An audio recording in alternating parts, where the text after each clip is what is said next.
Aujourd'hui, on retourne voir Yannick, alias Maître Poulier, pour voir ses installations de poules patrimoniales Chantecler en hiver. Dans cette première partie, nous allons voir la serre ainsi que ses reproducteurs. Dans la deuxième partie, Yannick va nous montrer sa station de lavage et de classement des œufs, ainsi que ses incubateurs. Salut Léandre! Salut Yannick, ça va? Ça va très bien, toi? Ouais. Ouais, bienvenue chez nous. Tu es venu cet été, maintenant tu reviens cet hiver. Fait que là, je vais vous faire visiter la serre, toutes les différentes installations que ça prend pour avoir de la poule en hiver.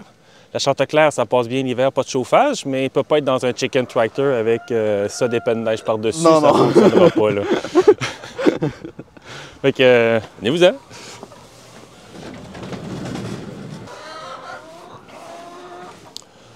Fait que là, ce matin, on n'a pas encore nourri les poules. Les poules ont faim. Ouais, c'est pour ça qu'ils sont toutes proches. Ouais. Fait que si tu veux, on peut commencer par les nourrir. Ouais. Moi, j'aime bien gros me faire livrer du semi-vrac, c'est moins cher. C'est beaucoup moins de manutention aussi quand tu as vraiment beaucoup de poules. Ouais, puis ça te fait moins de sacs à jeter, puis... Oui, au niveau environnemental, c'est mieux. Puis après ça, les sacs vides, je les jette pas, je les mets à vendre, à donner. Il y a des gens qui les prennent pour corder du bois de chauffage, transporter des matériaux. faire de la rénovation, tout ça. Ouais. Le sac garde une certaine utilité après. Là, quand on dit que les petits sacs de 30 kg, ben, tu les jettes puis c'est tout. Là. Ouais. Fait que pour sauver du temps, je m'en prends une partie que je mets direct dans la brouette. L'avantage d'une brouette, c'est que tu peux verser vraiment vite, puis même si tu en échappes, c'est pas grave, ça retombe dedans ça et non ça retombe à terre. Okay, ouais. C'est la même brouette que j'utilise l'été au champ. Au niveau de la quantité, est-ce que... comment tu procèdes? Puis t'as combien de poules environ, là? J'essaye de garder ça pour la Chantecler à peu près à 140 grammes par poule par jour. OK. En tout, j'ai 219 poules. Ici, il y en a à peu près 180. Les autres sont dans les box de reproduction. OK. Fait que là, ça me fait 5 mangeoires de 4,6 kg, si je me souviens bien, quand je le pèse. Là. OK. Puis quand il fait plus froid, les poules ont plus faim. Fait que j'y vais un peu au feeling. Comme je passe une deuxième fois dans la journée, si les poules, ils m'aiment trop, puis ils me suivent vraiment trop, puis sont vraiment insistantes, je fais comme, OK, ils ont faim, je leur donne un petit surplus, sinon je laisse faire. Là. OK. La Chantecler est très gourmande. Si tu lui donnes trop de bouffe, c'est facile. Ils prennent trop de poids, un peu comme les poulets à chair. Puis à ce moment-là, ben, la ponte, elle chute. C'est fou, là. OK. Fait que tu gaspilles de la moulée parce que tu leur en donnes trop pour rien, puis tu as moins d'œufs. C'est vraiment pas gagnant. Oh, non, c'est ça. Fait que là...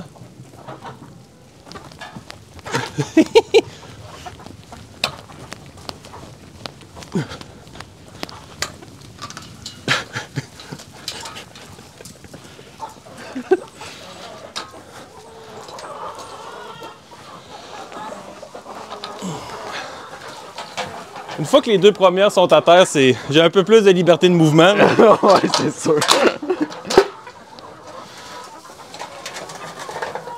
Est-ce que tu déplaces tes mangeoires ou tu les mets au même endroit environ?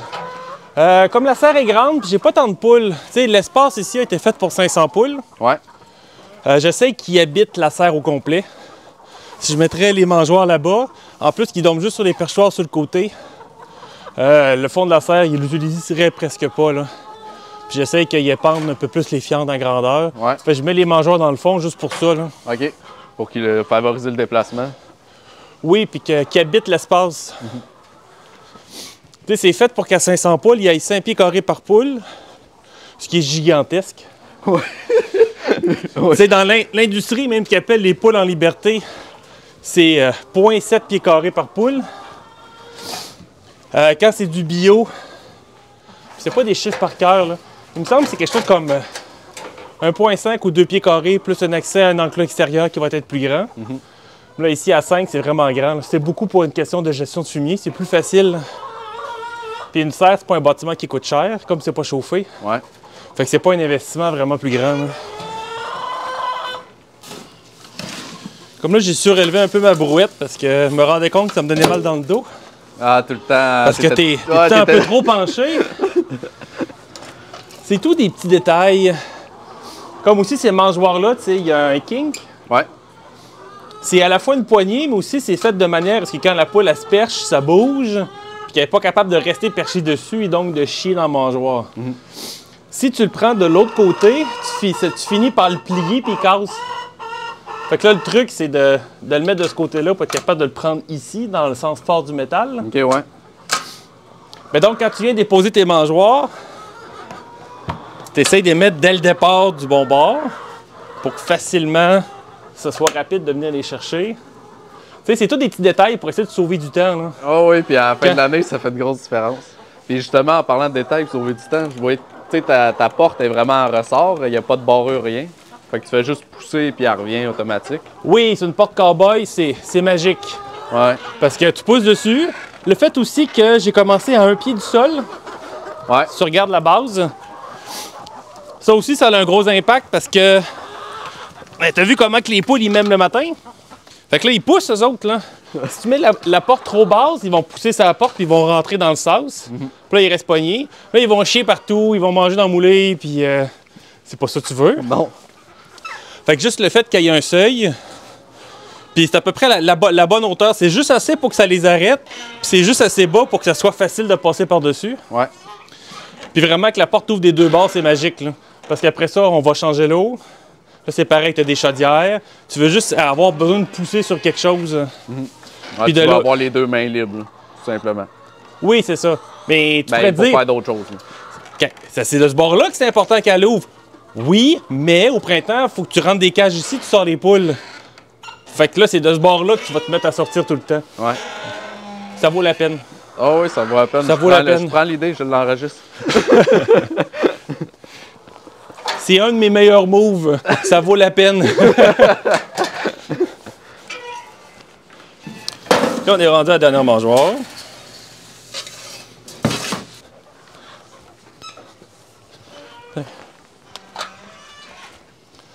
Fait que là, ensuite, il faut leur donner de l'eau.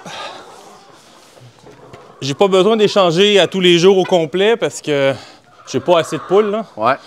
Encore une fois, le setup il est fait pour 500 poules, là. Puis là, ici, il y en a juste 180, là. Fait que des chaudières avec un élément chauffant. Ouais. Qui est connecté, dans le fond, à ton électricité de la serre. Oui. Se faire ses propres chaudières, c'est un kit qu'ils vendent au Ranch Cunicole, là. Ouais, c'est ça. Tu peux en acheter en coupole. Le problème avec la coupole avec de l'eau, tu sais, t'as vu le raz-de-marée de poule tantôt, là? Il cogne, Ouais. ça bouge, l'eau elle tombe à terre. Ici, la nuit, ça gèle. Ça fait vraiment un mess épouvantable, là. Les tétines, les poules, ils trippent pas tant, mais ça fait tellement moins de cochonneries, là, que ça vaut la peine, là. Puis probablement, quand t'as juste 2 poules, c'est peut-être dur de leur montrer comment ça fonctionne, mais quand t'en as plein, Ouais, il y en a toujours bien une dans la gang qui est plus futée que les autres. Fait qu'elle a réussi à boire. Ouais, c'est ça que j'ai remarqué, moi aussi. Que des fois, c'était long avant qu'ils apprennent pour les tétines. Ouais, c'est ça. Quand t'as plein de poules puis des chaudières de même, ça prend un temps fou à remplir d'eau à la hausse à jardin, là. Ouais. Genre une minute et demie chaque. Plus t'as de poules, plus c'est long. Fait que tu prends un gros chaudron. J'ai mis un élément chauffant dedans. Ouais. Il y a, avec une flotte, ils vendent ça au BMR. Fait qu'elle se remplit toujours à peu près à cette hauteur-là. Fait que T'as juste un élément? un élément. OK. Avec le petit isolant dessus dans le serre, à date, ça l'a jamais gelé. Puis ça coule au poste, là. Ouais, ben t'es sur du 2 pouces, là. C'est ça. Fait que c'est un sauvetant, là, incroyable, là. Ça prend ça.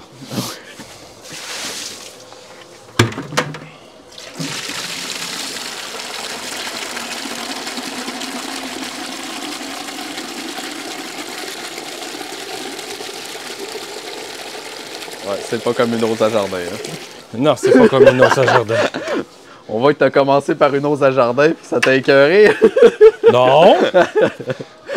C'est même pareil pour les poules dehors.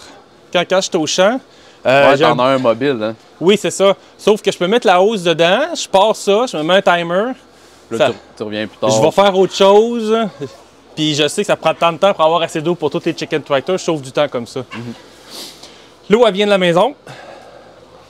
C'est un tuyau chauffant qui passe dans le sol entre la maison et la serre. J'ai Ok. mis un isolant par-dessus. C'est un tuyau qui est fait exprès pour ça. Quand il fait suffisamment chaud, il est supposé arrêter de chauffer tout seul. Puis le petit bout ici aussi, là, il y a un autre élément chauffant encore avec de la moumousse. Ouais, ouais. C'est tannant, mais on n'a comme pas tant le choix, là. Ouais, au Québec, t'as pas le choix, là. Si j'avais enterré le tuyau suffisamment profondément, j'aurais été correct. À 6 pieds, je pense, faut que tu... Au moins 6 pieds. Ouais, au moins 6 pieds. Puis ça, c'est... Si tu déneiges pas l'endroit, je pense... tu sais, la gelée, elle rentre plus profond, s'il n'y a pas une couche de neige. Fait que peut-être c'est bien Ouais, plus. puis je sais qu'à Montréal, il y a une couple d'années, ça avait descendu à 8 pieds le gel. OK. Puis il y avait plein de gens que l'eau était gelée, là. Sauf qu'ici, à Saint-Calix, on est sur le Cap de Roche. Ouais, tu peux pas descendre à 6 pieds, quoi. Non, ça descend pas 6 pieds. Premier problème, de deux, entre ici et la maison, il y a un ruisseau. Fait que il aurait fallu que j'enterre en dessous du ruisseau. On va laisser faire. Fait que c'est ça.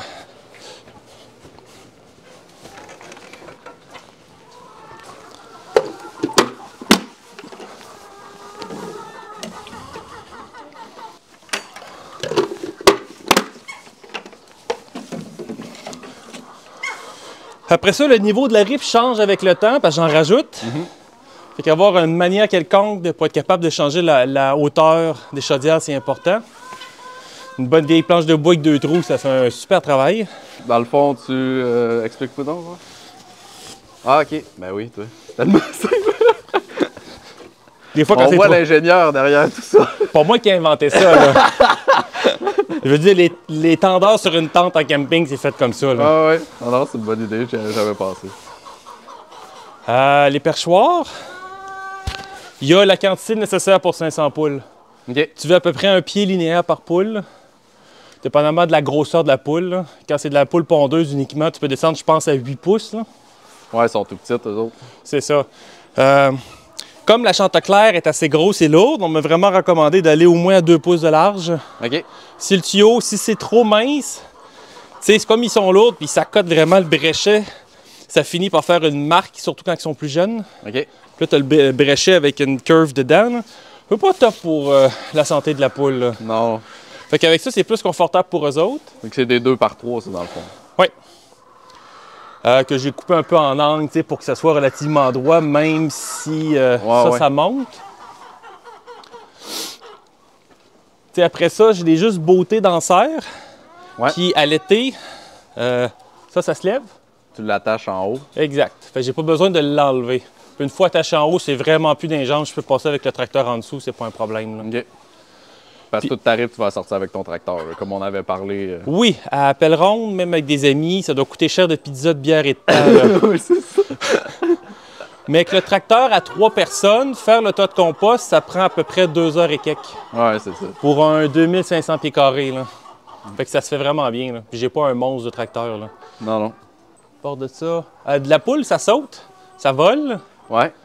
Tu sais, souvent, les gens vont faire une petite rampe jusqu'au sol, c'est vraiment pas nécessaire. Elle monte là-dessus sans aucun problème. Puis ça, j'y ai pas pensé, mais ils s'en vont ici. Après ça, ils sautent sur... En haut? Ouais. Ils grimpent sur les tuyaux de métal. Pas toute la gang, là. J'ai peut-être le corps qui fait ça. Puis ils dorment sur la tubulure. La première année, je capotais. Je me suis dit, pauvre poule, là, c'est du métal. Ils vont se geler les pattes. Fait que j'avais commencé à essayer de mettre des cartons pour qu'ils arrêtent de se percher, puis ça marchait pas. Puis à un moment donné, il fait moins 40 une nuit, ils sont perchés là-dessus, puis ça... Ah, ils savent à un moment donné ce qui est bon pour eux. Ah, ils s'en foutent. Ouais, c'est ça. Fait que là, je fais, ah, OK, c'est beau, vous avez gagné les filles, là, je vous laisse monter. Puis je vois aussi, ben, tu sais, c'est comme moustiquaire. Est-ce que c'est aussi pour protéger contre des petits... des coups de bec ou des choses comme ça? Est-ce que... C'est sûr que ça doit aider. C'est surtout que à l'automne et au printemps, en tout cas, quand le soleil sort, Ouais. il fait 25 degrés Celsius plus chaud dans le serre que dehors. Donc, au printemps, avant que je mette les poules au champ, même en mars, là, des fois, il y a des journées qui fait 10. Là. Si les flaps sont fermés, s'il fait 10 dehors, ça veut dire qu'il fait 35 en dedans. Là. C'est vraiment trop chaud. Là. Fait que tu rouvres pour faire une ventilation. Exactement. À ce moment-là, je veux pas que les poules ils se poussent, fait que ça prend quelque chose. Donc, simplement, un moustiquaire, ça fait le travail. Là. OK. Je voyais ici ton bloc, là. C'est quoi ton bloc? C'est différentes choses pour rajouter du calcium. OK. Fait que j'ai une chaudière en acier juste là. Où c'est que t'en as? Ouais. C'est de la coquille d'huître. Ils vendent ça à la coop agricole. Ouais. Ils vendent ça aussi. L'avantage de lui, c'est qu'il faut qu'ils piochent dedans pour être capable d'en manger. Il y a des poules qui aiment ça parce que ça leur permet de s'user et s'aiguiser le bec. Là. Ouais. Souvent, dans un environnement artificiel comme ça, il n'y a pas tant de roches ou de Ouais, ils choses peuvent comme pas ça. vraiment, Là. ça va être sur le bois qu'ils vont pouvoir se frotter, puis c'est tout à peu près. Oui, c'est ça. Fait que ça coûte pas cher. S'il y a un ajout pour stimuler les poules, puis c'est bien pour leur bien-être. Là. Ils en mettent beaucoup dans les poulaillers industriels parce qu'ils sont tout poignés, puis à un moment donné, ils finissent par se taper les unes ces autres, puis même faire du cannibalisme. Puis ça a l'air que ça aide vraiment beaucoup. Là. OK. J'ai jamais eu de problème de cannibalisme. Non, ben, avec ici, la space que toi, je pense pas. Mais c'est un ajout. Ah, c'est bon, je ne le connaissais pas, celle-là. Oui, c'est ça. Puis là, ben, les pondoirs, ils ont de l'air super, mais les poules aiment pas ça, pondre avec un plancher qui a un angle. Fait que j'en ai plein qui pondent à terre pareil. Là. Fait qu'une petite tournée de ramassage d'œufs à tous les jours. Oui, puis j'essaye de passer assez tôt le matin parce que tant que le soleil n'est pas levé, ici, il fait quand même froid. Fait que les œufs, des fois, ils gèlent, éclatent. Ouais, ils craquent, là. Puis après, ils se conservent plus vraiment. Ils se conservent plus, puis quand ils mangent, ça a... le jaune a vraiment une drôle de consistance une fois qu'ils ont gelé une fois. Ouais.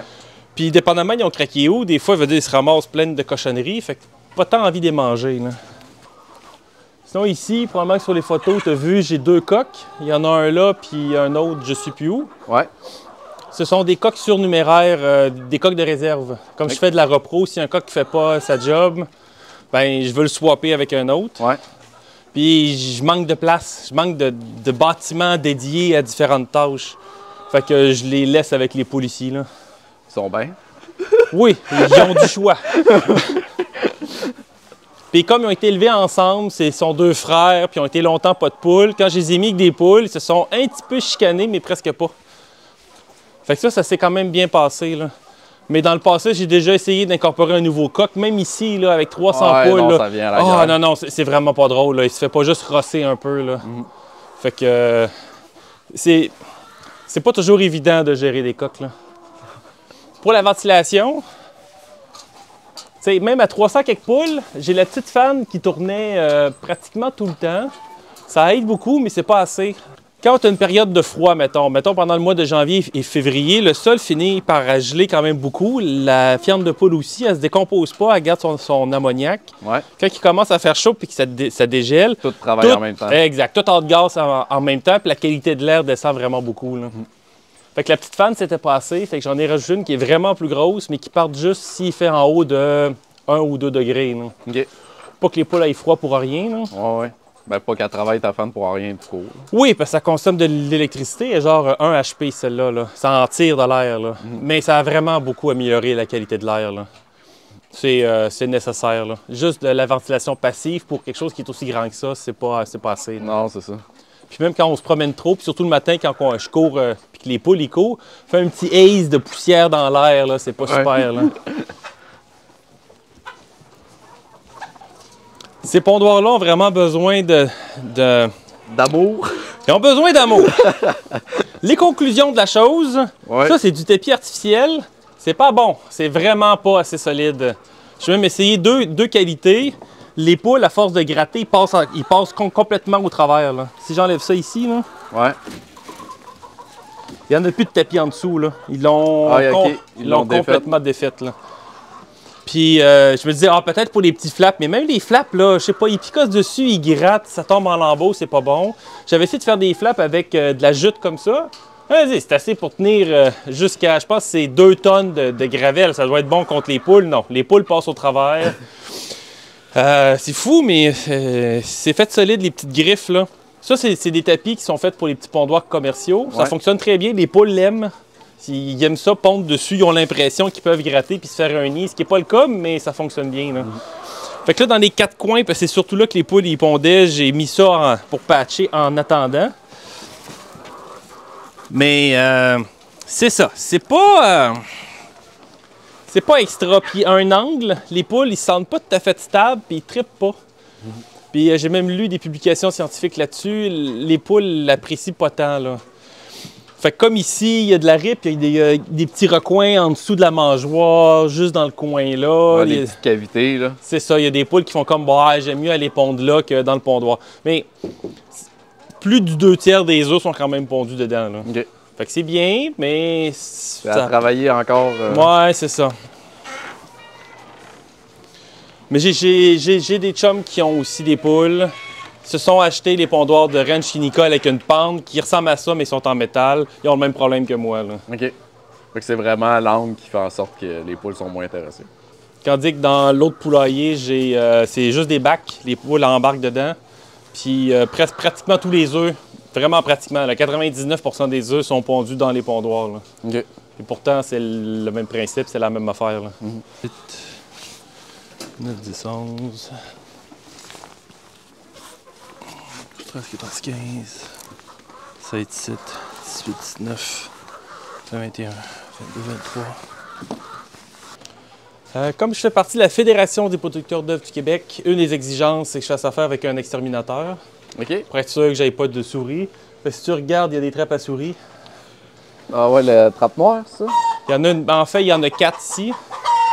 Puis dans le garage, je sais que je garde la moulée l'été. Puis dans tous les bâtiments, il y a des trappes partout sur le terrain, là. OK. Ça marche-tu, ces trappes-là? Ça l'attrape. Oui, oui. L'affaire, c'est que je pourrais le faire moi-même. Mais il faut que ça soit quelqu'un... Exactement. Ça prend une facture. Ça prend une facture. C'est ça. Ça prend une facture. Ah, un défaut. C'est fun de parler des défauts aussi. Oui, vas-y. Ces portes-là, là, je les aime vraiment pas l'hiver. Le problème, c'est que même si j'essaie de mettre de la garnotte, le sol gèle, dégèle, il gonfle. Fait que ça pousse les portes, ça arrête de fermer, ça arrête d'ouvrir, ça fait tout les temps, là. Peu importe à quel point tu essaies de les déménager, là. Ça prendrait comme une petite slab de béton, de quoi Mais si je mets juste une petite slab de béton, ça va gonfler en dessous, ça va pousser dessus. Puis là, je pourrais même plus, avec une pioche ou une pelle, enlever. Je serais encore plus dans le trouble, là. Vraiment que je scave beaucoup, que je fasse un lit de garnotte important, puis là, je mette une slab de béton, quelque chose comme ça, là. C'est une job, là. Surtout qu'ici, ça se creuse très, très mal, là. OK. Hein? Je vais prendre le temps d'enlever les 2 garnottes qui ont levé du sol. Ah, c'est vraiment un pain, là. Tiens.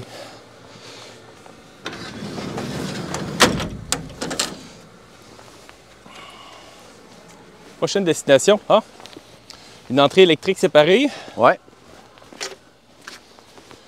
J'ai 2 petites génératrices. Une plus grosse pour la maison, une ici qui est serrée en dessous de la base, juste dans le coin de la serre. L'idée, c'est que le tuyau est chauffant. S'il y a une panne d'électricité de 3 jours, ce qui est arrivé l'année passée, le tuyau va geler, va éclater. Je peux pas me permettre ça. Puis les poules ont besoin d'eau potable. C'est une panne d'électricité, tous les mangeoires, les abreuvoirs, ils vont geler, le chaudron, ils vont geler. Et ça prend absolument un éclairage artificiel l'hiver pour que les poules pondent. Tu as besoin d'avoir combien d'heures de... Entre 15 et 16 heures. Puis si pendant 2-3 jours, tu arrêtes de leur donner ce beat-là, ils deviennent complètement fuckés. Puis la ponte, elle arrête. Ouais, je chute direct. Puis ça prend des semaines, voire des mois avant que ça remonte à ce que c'était avant, là. C'est pas acceptable. Puis donc l'idée au début, c'est d'avoir une seule génératrice plus grosse pour les 2 bâtiments, mais j'aime bien avoir de la redondance. Puis tant qu'avoir une immense installation, j'aime bien en avoir 2 plus petites. Puis que si jamais il y en a une des 2 qui part pas la fois que t'en as besoin, ouais. Je peux toujours bien la passer d'une place à l'autre puis de me battre un peu avec, là. Ouais. Je trouve que c'est plus résilient d'avoir plusieurs plans B qu'un seul. Ouais, tout miser, c'est la même chose. C'est mettre ses œufs dans le même panier.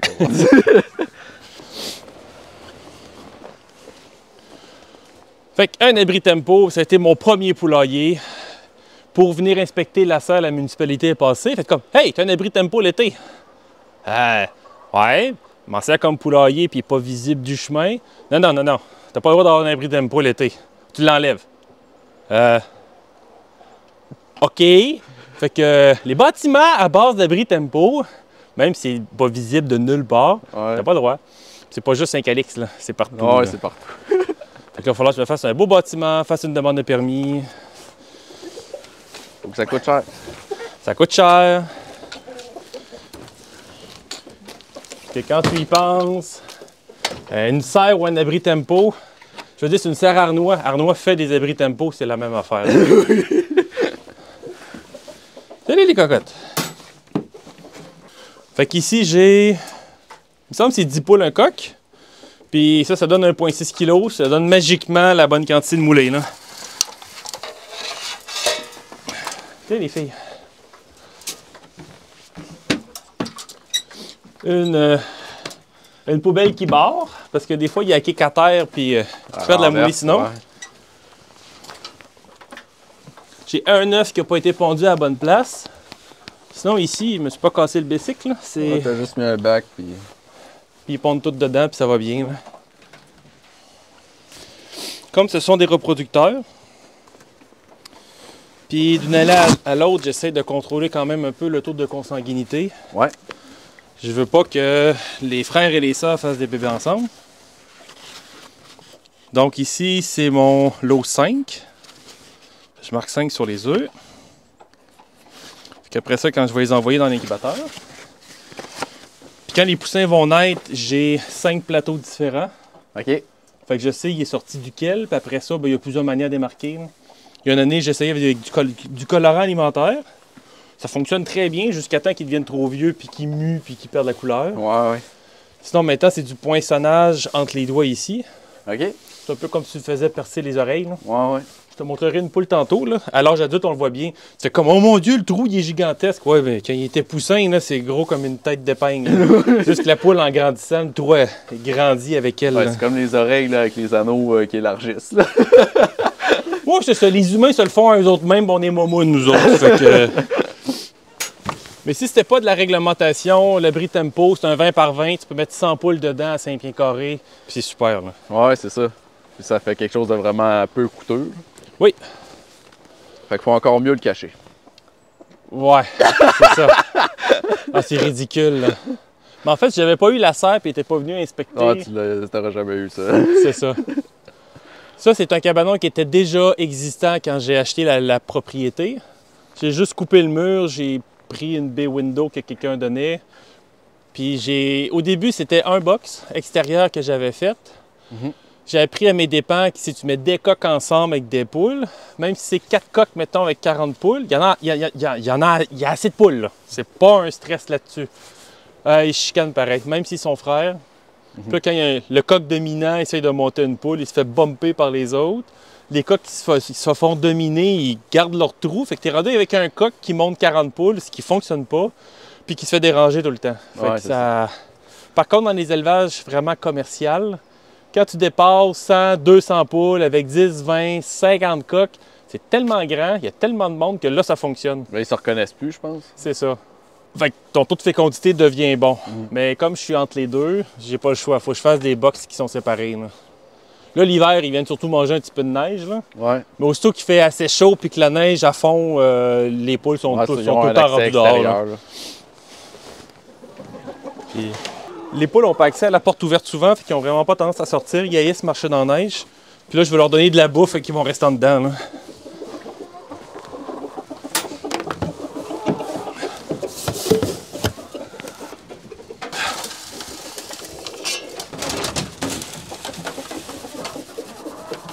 OK, fait que pour les box, dans le fond, si on veut, tu as opté pour des mangeoires à lapin pour la facilité. Oui, c'est vraiment plus facile.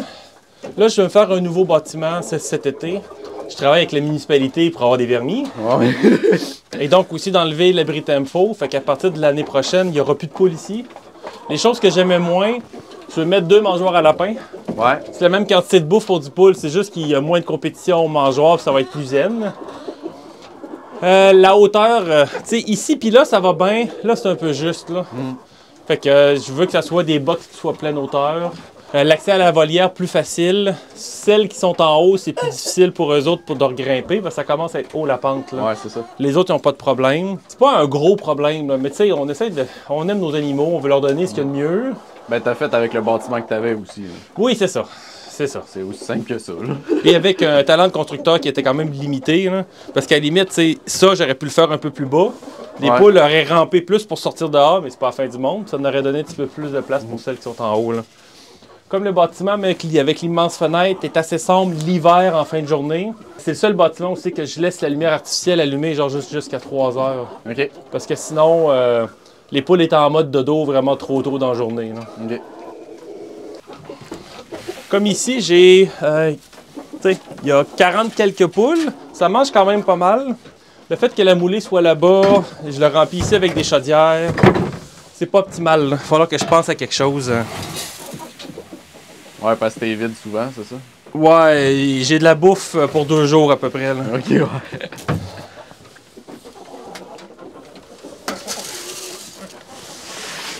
On va aller chercher les œufs.